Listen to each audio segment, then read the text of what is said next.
पवन जी का गाना जो आया है खेतों में आई नहीं ऐसा कुछ है। हाँ हाँ, बहुत अच्छा गाना है और मुझे तो बहुत ही खुशी हुई कि पवन जी का गाना बॉलीवुड में आया है और राजकुमार राव ने परफॉर्म किया है। रहा विवाद तो इंडस्ट्री में, हर इंडस्ट्री में विवाद होता ही रहता है। बॉलीवुड में शाहरुख सलमान के बीच विवाद रहता है, यहाँ भी शाहरुख सलमान हमारे खेसारी जी पवन जी हैं तो उन दोनों के बीच में विवाद रहता है। लेकिन मैं जहाँ तक जानती हूँ कि पर्सनल लाइफ में आप जाएंगे ना तो ऐसा कुछ नहीं है, बहुत भाईचारा दिखता है उन लोगों का। पता नहीं अब ऑडियंस के बीच में क्या है। उनके कुछ फैंस जो लोग होते हैं चाहने, वो ज़्यादा विवाद करते हैं। मैं तो जहाँ तक जानती हूँ कि खेसारी जी और पवन जी पर्सनल लाइफ में बहुत एक दूसरे को मतलब मानते हैं और भाई मानते हैं। वो हो सकता है पब्लिसिटी स्टंट हो। अरे खोली नाही मातल हो नयनवा शिव शंकर दानी, हे शिव शंकर दानी, हे शिव शंकर दानी, खोली नाही मातल हो नयनवा शिव शंकर दानी। पर्सनली मैं शुरू से शारदा सिन्हा जी की बहुत बड़ी फ़ैन रही हूँ और उसके बाद मुझे फ़ीमेल सिंगर कोई पसंद आई तो मुझे कल्पना जी बहुत पसंद आई। उनके वोकल में कुछ बात है, बहुत वेरिएशन है, तो मैं इन दोनों की बहुत बड़ी फ़ैन रही हूँ। और रहा मेल की बात तो पवन जी की तो दुनिया फ़ैन है, मैं भी फ़ैन हूँ। नमस्कार, लाइव बिहार देख रहे हैं आप। आपके साथ मैं स्नेहा गुप्ता। ऐसे तो सावन का महीना चल रहा है और सावन के महीने पे हमारे साथ बातचीत करने के लिए संजना पांडे हैं। अक्सर टीआरपी के लिए जानी जाती है। पहले तो बहुत बहुत शुक्रिया बात करने के लिए। Thank you so much. और आप यहाँ पर आए इसके लिए आपको बहुत बहुत धन्यवाद। अच्छा संजना जी, ये बताइए, आपको ऐसे भी टीआरपी क्वीन कहा जाता है, टीआरपी के लिए जाने जाती है। एक समय आपने डाउनफॉल भी देखा है और एक समय आज आपका है जहाँ पे सब लोग आपको जानते हैं। सफ़र कैसा रहा है? जी, ये तो ज़िंदगी है। ज़िंदगी में तो उतार चढ़ाव होते ही रहते हैं, लेकिन इंसान को हार नहीं मानना चाहिए और हर सिचुएशन से फ़ाइट करने के लिए तैनात रहना चाहिए। जैसे कैसे हमारे आर्मी बॉर्डर पर रहते हैं तो हर सिचुएशन से फ़ाइट करने के लिए रेडी रहते हैं, तो वैसे हम कलाकारों के लिए भी ये चीज़ें लागू होती हैं कि कैसा भी सिचुएशन हो लेकिन हार नहीं मानना चाहिए, पीछे नहीं हटना चाहिए और फ़ाइट करते रहना चाहिए। जी। चलिए, एक बात मुझे बताइए, अभी पवन सिंह के गाने आ रहे हैं, बॉलीवुड पहुंच चुके हैं। वो कैसा लगता है कि भोजपुरी इंडस्ट्री को एक अलग मकाम मिल रहा है बॉलीवुड में? बहुत ही अच्छा लगता है और बहुत खुशी की बात है कि हमारी भोजपुरी इंडस्ट्री भी बॉलीवुड तक पहुंच रही है। और पहले भी हमारे बॉलीवुड के काफ़ी सारे कलाकार भोजपुरी में आके फिल्मों में काम करते थे। अमिताभ बच्चन, धर्मेंद्र, जया बच्चन सभी लोग काम करते थे। लेकिन इधर कुछ सालों में ऐसा हुआ कि नहीं काम कर पा रहे। लेकिन अभी देख सकते हैं कि बहुत कुछ चेंज हो रहा है, बहुत ही अच्छा है। और पवन जी का गाना जो आया है खेतों में आई नहीं ऐसा कुछ है।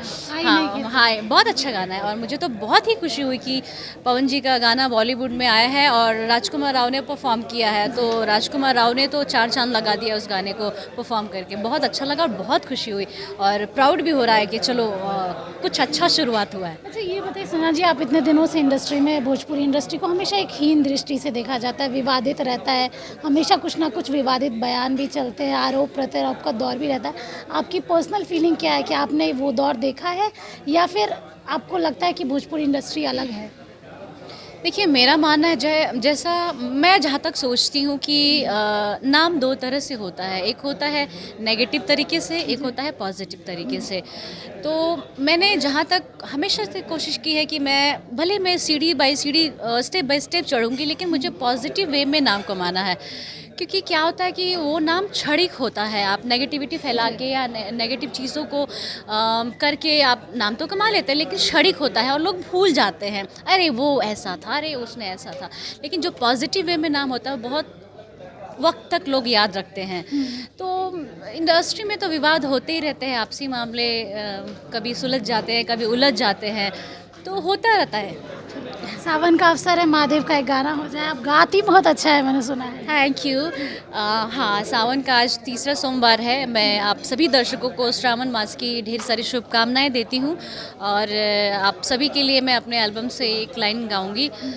अरे खोली नाही मातल हो नयनवा शिव शंकर दानी, हे शिव शंकर दानी, हे शिव शंकर दानी, खोली नाही मातल हो नयनवा शिव शंकर दानी, ये गाना। अच्छा, ये बात बताइए कि आपके अलावा भी कई और सिंगर हैं भोजपुरी इंडस्ट्री की, अक्षरा सिंह हो गई, पवन सिंह हो गए, खेसारी लाल यादव और कई हैं।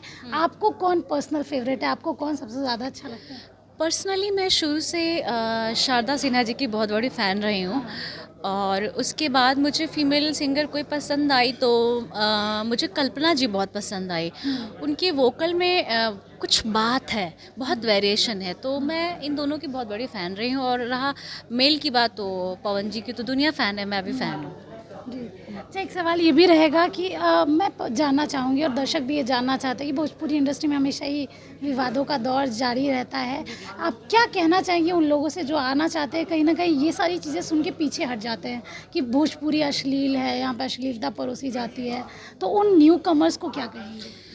कैसा है ना, जब मैं पहली बार इंडस्ट्री में आई थी ना 2011 में, खेसारी जी के एल्बम के साथ मैं लॉन्च हुई थी, तो मेरा भी परसेप्शन ऐसा ही था कि भोजपुरी डबल मीनिंग है, बहुत दुर्र्थी चीज़ें होती हैं, यहाँ पर अश्लीलता बहुत है। पर धीरे धीरे मैंने जब काम किया ना, तो मुझे फिर आपको जाना किस तरह पे, देखो लाइफ में तो गंदगी भी है और अच्छाई भी है, तो लेकिन आपको जाना किस तरह, वो चूज़ आप करोगे। आपको शॉर्टकट रास्ता चाहिए या धीरे धीरे स्ट्रगल करके सीढ़ी बाय सीढ़ी चढ़ना है, तो वो अपने इंसान के ऊपर डिपेंड करता है।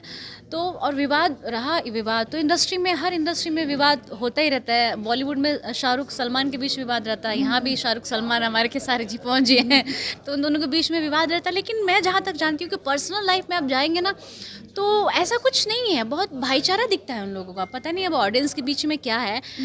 उनके कुछ फैंस जो लोग होते हैं चाहने, वो ज़्यादा विवाद करते हैं। वो उन दोनों में भाईचारा रहता है, उनके फैंस लोग हैं वो विवाद करने लगते हैं, वो उनको गाली देगा, वो उनको गाली देगा। लेकिन मुझे नहीं लगता है पर्सनल लाइफ में दोनों में कोई ऐसा चुनाव में भी मतभेद। भाईचारा देखने मिला। पवन सिंह जब चुनाव लड़े थे तो खेसारी लाल यादव गए थे। जी, तो इसी से अब हम सभी समझ सकते हैं कि हो सकता है वो पब्लिसिटी स्टंट भी हो कि दिखावे के लिए पवन जी खेसारी जी अलग हो, लेकिन पर्सनल लाइफ में मैं तो जहाँ तक जानती हूँ कि खेसारी जी और पवन जी पर्सनल लाइफ में बहुत एक दूसरे को मतलब मानते हैं और भाई मानते हैं। वो हो सकता है पब्लिसिटी स्टंट। जी। सीधे तौर पे देखिए, सावन का महीना चल रहा है, गाने आ रहे हैं, आपको बताए भी, और साथ में ये भी बात की कि जिस तरीके से पवन सिंह की बॉलीवुड में एंट्री हो चुकी है स्त्री के गाने के साथ, उस पर भोजपुरी इंडस्ट्री कितनी ज़्यादा खुश है और कितनी ज़्यादा उनको प्राउड महसूस हो रहा है। बने रहिए हमारे साथ, तब तक के लिए बहुत बहुत शुक्रिया।